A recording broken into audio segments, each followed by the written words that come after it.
नमस्कार, आप देख रहे हैं ब्रेकिंग बिहार। हम बात करेंगे, इस वक्त हमारे साथ मौजूद हैं गया शिक्षक निर्वाचन क्षेत्र से भावी उम्मीदवार के तौर पर राजद के उम्मीदवार के रूप में हमारे साथ मौजूद हैं वरीय पत्रकार भी हैं प्रिय रंजन पांडे जी। तो सर, स्वागत है ब्रेकिंग बिहार में। आप वरिष्ठ पत्रकार हैं, काफ़ी आपके तजुर्बे हैं, अनुभव हैं। आपकी लेखनी को मैंने पढ़ा है, काफ़ी बेहतर रहा है। राजनीतिक क्षेत्र में आप प्रवेश कर रहे हैं, इसका कैसे आपने तैयारी की? देखिए, ऐसा है कि इसके लिए कोई तैयारी करने की ज़रूरत नहीं थी। मैं छात्र जीवन से राजनीतिज्ञ हूँ। मैं कांग्रेस से जुड़ा था, भारतीय राष्ट्रीय छात्र संगठन से जुड़ा था, यूथ कांग्रेस से जुड़ा था। उसके बाद मैंने इंजीनियरिंग की नौकरी भी की और उसके बाद पत्रकारिता में आया। अब फिर से मैं एक बार राजनीति, जब मैं अपने पारिवारिक दायित्वों को पूरा कर लिया तो मुझे लगा कि अब मुझे सामाजिक दायित्व जो है मेरा, उसका निर्वहन करना चाहिए। और मेरे पिताजी ने जो मुझे टास्क दिया है, मेरे पिताजी के पीड़ा जो थी शिक्षकों को, जो शिक्षक को सरकारी कर्मचारी नहीं, अब पंचायत के कर्मचारी बना दिया गया, तो इस लिहाजा मैं ये चुनाव का चयन किया कि अब मुझे राजनीति में आना चाहिए और मैंने ये ऑप्ट किया है। अगर हम बात करें शिक्षकों की, चूँकि यह क्षेत्र जो है शिक्षकों के डेवलपमेंट के लिए ही है और शिक्षा क्षेत्र में बढ़ावा के लिए है, अगर आपको ऐसी स्थिति में जनाधार मिलता है, चुनाव आप जीत करके सामने आते हैं, तो कितना लाभ पहुंचेगा शिक्षकों को और शिक्षा के क्षेत्र में? देखिए, अब मैं चुनाव जीत जाऊं या हार जाऊं, मुझे इसका कोई मतलब नहीं है। मेरा अपना मकसद है, मैं उद्देश्य है, चुनाव जीत जाऊंगा तो शिक्षकों से जो ताकत मिलेगी उस ताकत का उपयोग मैं शिक्षकों की बेहतरी के लिए करूंगा। अगर ताकत वो नहीं मिली तब भी मेरे पास जो वर्तमान ताकत है, मैं उस ताकत का उपयोग शिक्षकों की बेहतरी के लिए करूंगा। मैं शिक्षक का पुत्र हूं, शिक्षा के प्रति हमारी जागृति रही है। मैं चाहता हूं कि एक शिक्षक को, जब तक आप राज्य सरकार कहती है कि शिक्षक जो है वर्तमान में वो सरकारी कर्मचारी नहीं है, वो समान, हाई कोर्ट से लेकर सुप्रीम कोर्ट तक सरकार ने कहा कि हमारे वर्तमान शिक्षक जो है, नियोजित शिक्षक हैं, वो सरकारी कर्मचारी नहीं है। मैं पूछता हूं सरकार से, सरकार को इसका जवाब देना चाहिए कि अगर वो शिक्षक सरकारी कर्मचारी नहीं हैं तो आप चुनाव जैसे महत्वपूर्ण कार्य उनसे कैसे लेते हैं? सरकारी सारे कार्य कैसे लेते हैं? मेरी मांग यही है, मैं चुनाव जीत जाऊं तब हमको थोड़ी आसानी होगी, चुनाव हार जाऊं तब भी थोड़ा संघर्ष ज़्यादा करना होगा, लेकिन मुझे ये करा के रहना है, मुझे ये इसके लिए दबाव बनाते रहना है कि हमारे शिक्षकों को सरकारी कर्मचारी घोषित किया जाए और उन्हें पुरानी पेंशन व्यवस्था से आच्छादित किया जाए। आपको पता होगा कि देश के कई राज्यों ने, बिहार के पड़ोसी राज्य झारखंड ने भी पुरानी पेंशन व्यवस्था लागू कर दी। मैं इस मांग को बहुत दबाव नहीं इसलिए दे पा रहा हूं कि हमारे शिक्षकों को सरकारी कर्मचारी नहीं है। अगर ये सरकार मान भी लेती है तो उनको इसका लाभ नहीं मिलेगा। इसलिए, लेकिन मैं सरकार से तो ये पूछना चाहता हूं कि इस काम में क्यों पिछड़ गई?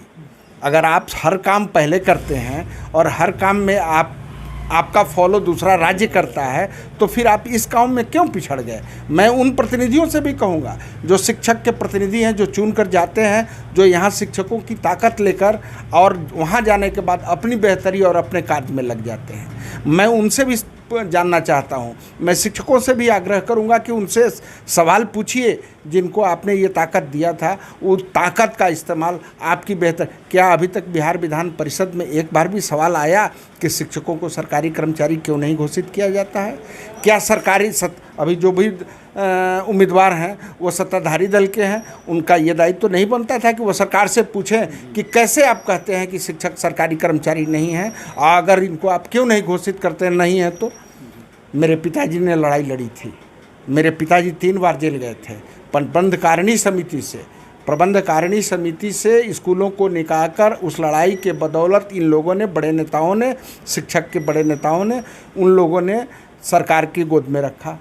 आज सरकार क्या कर रही है कि स्कूलों को तो अपनी गोद में रख ली है, लेकिन शिक्षकों को पंचायत की गोद में ठेल दी है।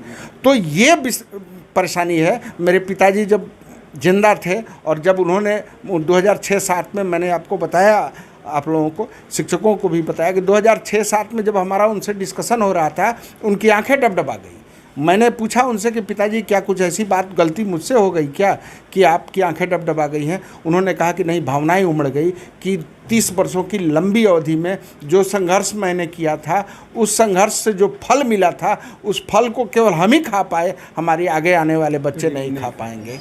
ये हमने कहा कि उस समय मैं जानता भी नहीं था कि क्या है। मैंने पूछा क्या मामला है, तो सरकार अब पंचायतों से नियोजन कराने जा रही है, अब हमारे शिक्षक सरकारी कर्मचारी नहीं रहेंगे। बिहार विधान परिषद में किसी डॉक्टर का प्रतिनिधि होता है क्या? कि इस बिहार विधान परिषद में किसी इंजीनियर का प्रतिनिधि होता है? शिक्षक का प्रतिनिधि होता है। क्यों होता है?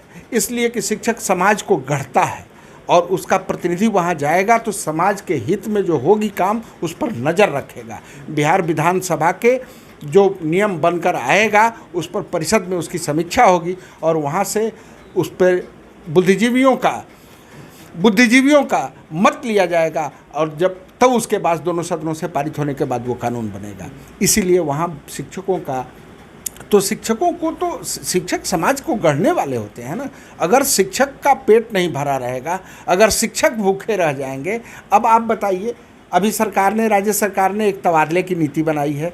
आप 30,000, 35,000 और 40,000 में, मैं गया था, गया के कई शिक्षकों को, प्रधानाध्यापक के, पुराने जो लिपिक हैं, पुराने जो परिचारी हैं, पुराने जो प्यून हैं, चतुर्थ वर्गीय कर्मचारी हैं, उनका तनख्वाह हमारे प्रभारी प्रधानाध्यापक से ज़्यादा है।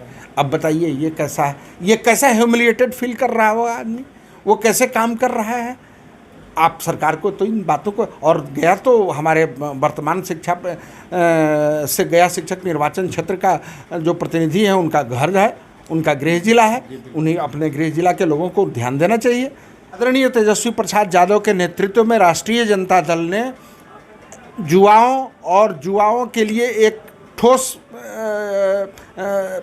ठोस योजना बनाई और उस योजना, वह मुद्दा बनाया चुनाव का। अदरवाइज बिहार में चुनाव तो जाति पात पर भी होती रहती थी, लेकिन पहली बार युवा वर्ग को और शिक्षक को और नियमित बहाली को, इन चीज़ों को मुद्दा बनाया गया और राष्ट्रीय जनता दल को समर्थन मिला इस चीज़ का। बात करने के लिए जी, मैं अभी बात कर रहा था गया शिक्षक निर्वाचन क्षेत्र से भावी उम्मीदवार राजद के बड़े भाई प्रिय रंजन जी से। तो आपने सुना इनकी भावनाओं को। अब ये राजद से गया शिक्षक क्षेत्र निर्वाचन क्षेत्र से उम्मीदवार के बतौर रूप में हैं और यहाँ अपने कार्यकर्ताओं के साथ मीटिंग करते। इस दौरान प्रेस वार्ता में इन्होंने ये सारी बातें कही है। तो खबरों का सिलसिला यूँ ही जारी रहेगा।